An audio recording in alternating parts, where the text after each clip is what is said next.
Ervin, sërish Fatmir Mediu në gjykatën e posaçme, çfarë pritet të ndodhë sot, për çfarë është paraqitur, thënë ndryshe, në çfarë faze të seancave jemi?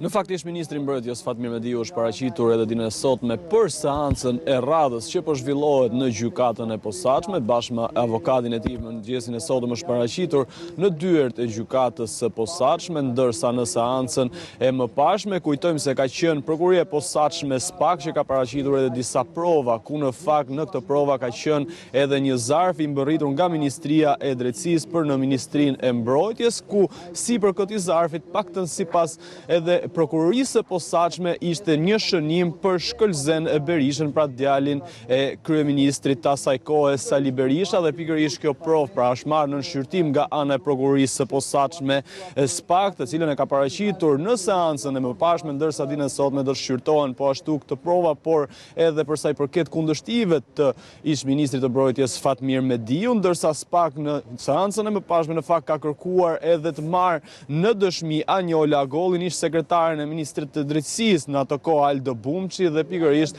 për sa i përket atyre gjetjeve që ka bërë prokuria e posaçme, është me interes të paktën sipas SPAK që të merret edhe dëshmia e Anjola Agollit në ato kohë, pra ish sekretare e Ministrisë së Drejtësisë. Kujtojmë se Mediu akuzohet për sa i përket